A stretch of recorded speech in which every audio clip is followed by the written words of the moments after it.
பெகல்காம் தீவிரவாத தாக்குதலை தொடர்ந்து பாதுகாப்பு நடவடிக்கையாக பாகிஸ்தான் எல்லையோரம் இருக்கும் இந்திய கிராமங்களில் இந்திய அரசின் அறிவுறுத்தலின்படி பதுங்கு அறைகளை தயார் செய்து வைக்கும் கிராம மக்கள்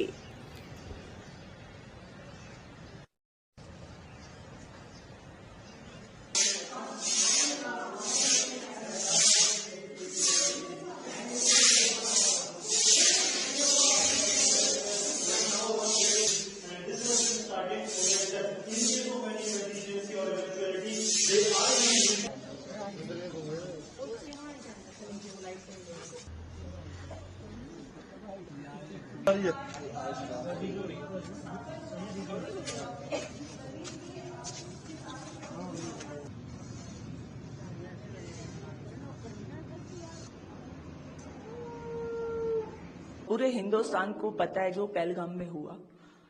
हम लोग पहले तो प्रेडिक्ट नहीं कर पाते थे कि शेलिंग कब होगी, क्योंकि बॉर्डर का एरिया है, यहाँ पे कभी भी कुछ भी हो जाता है। तो community single house hold bunkers है जो वो हमें रेडी ही मिलते हैं। जो कम्युनिटी बंकर्स है इनको हमें प्रिपेयर करना पड़ता है टाइमली। और आज की डेट में जो पहलगाम में हुआ, अगर उसका रिटेलिएट हिंदुस्तान नहीं करेगा तो वो शर्म की बात हो जाएगी हमारे लिए।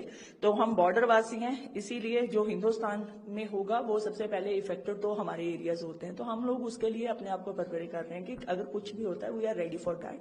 हिंदुस्तान को ये सोचने की, गवर्नमेंट को ये सोचने की जरूरत नहीं पड़ेगी कि बॉर्डर के ऊपर हमारे लोग हैं, वो सेफ रहेंगे या नहीं रहेंगे। हम लोग किसी तरीके से उनके हाथ नहीं बांधना चाहते। अब जो होगा किया हमारे साथ जो भी हुआ, आज उसका इतना दुख है कि हमारे दुख उनके सामने बहुत कम पड़ गए। तो दैट्स वाई हम लोग अपने पब्लिक के लिए, अपने लोगों के लिए, जो हमारे कम्युनिटी बंकर्स, जो हमारे सेफर जोन है, उनको रेडी कर रहे हैं फॉर दैट कि अगर कल को कुछ भी होता है तो वी आर रेडी। तो मतलब काफी इतने सफिशिएंट है bunkers? Single house hold bunkers sufficient है अगर मैं बोलूं तो कम्युनिटी बंकर्स हमारे ऐसे प्लेसेस पर हैं जहां पे गैदरिंग होती है। अगर स्कूल हो गए, हमारे राशन स्टोर्स हो गए, हमारे ऐसे कम्युनिटी एरियाज हो गए, यहाँ पे लोगों का इकट्ठ रहता है, तो वहां पे ये हमारे कम्युनिटी बंकर्स हैं कि अगर कल को कुछ भी होता है तो घर जाने की जरूरत नहीं रहेगी। तो यहाँ पे हम लोग अपनी शरण ले सकते हैं। एंड वन बंकर होल्ड करता है कोई 70 लोगों को, कम्युनिटी बंकर्स में। अच्छा, तो पहले भी क्योंकि यहाँ शेलिंग हुई है, बॉर्डर के लोगों को तो पता ही है। बिल्कुल बिल्कुल बिल्कुल। उस हिसाब से मतलब ये बंकर सेफ है? देखिए, ये बंकर मोर देन सेफ है। और मैं इसकी सेफ्टी और इसका अगर आपको पैरामीटर बताने जाऊं तो आज तक ये बंकर्स खड़े हैं, बहुत हेवी शेलिंग में भी खड़े हैं, तो इट मीन्स ये सेफ है तभी ये खड़े हैं। ये फुली आरसीसी के बंकर हैं, इनको आपको पता ही है कि कुछ हो नहीं सकता। कि और कोई मटेरियल का होते तो हम लोग भी इतने कॉन्फिडेंट नहीं होते। और हमने देखा काफी खेती जो है, कटाई भी काफी तेजी से होती है। बिल्कुल सर, हम लोग कल रात भी 2:30-3 बजे तक हम लोग कटाई करते रहे कि हमारा बॉर्डर जो है, जो फेंस के आसपास वाला एरिया है वो क्लियर हो जाए, क्योंकि किसान का सोना खेतों में पड़ा है और वो सोना संभालना बहुत जरूरी है, क्योंकि 6 मंथ हम उस पर निर्भर रहते हैं।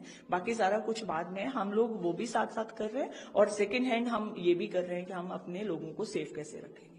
जैसे कि हमने अभी देखा भी है पहलगाम में क्या हुआ, उसके तहत ही हमें भी पता है यहाँ पे बॉर्डर इलाका है और हमें पहले ही अलर्ट है कि यहाँ पे कुछ तो बड़ा होने वाला है। इसलिए हमारे सरपंच भाभी जो है, सब सुबह से हम मॉर्निंग में यहाँ पे सभी बुजुर्ग, लेडीज, बच्चे सभी यहाँ पे बंकर जो है साफ कर रहे हैं सुबह से ही। तो कुछ आपको लग रहा है कि कहीं बंकर या कुछ इसकी जरूरत पड़ेगी? अगर यहाँ पे शेलिंग का कुछ होता है तो क्योंकि हमें पता है कि बंकर अगर हमारे साफ होंगे तो हम यहाँ पे सेफली यहाँ पे बैठ सकते हैं। तो इसलिए सबसे पहले हम यहाँ पे तैयारी कर रहे हैं, सेफ कर रहे हैं सभी। जो भी होगा, अगर शेलिंग होती है तो हम सारे यहाँ पे आ जाएंगे। तो ये पहले भी यहाँ शेलिंग जब होती थी तब यहाँ बंकर यूज किए थे आपने? जी बिल्कुल, यहाँ पे जब पहले शेलिंग हुई थी तब भी यहाँ पे बंकर, हमने जो भी गांव के लोग हैं यहाँ पे आके हम रुके थे।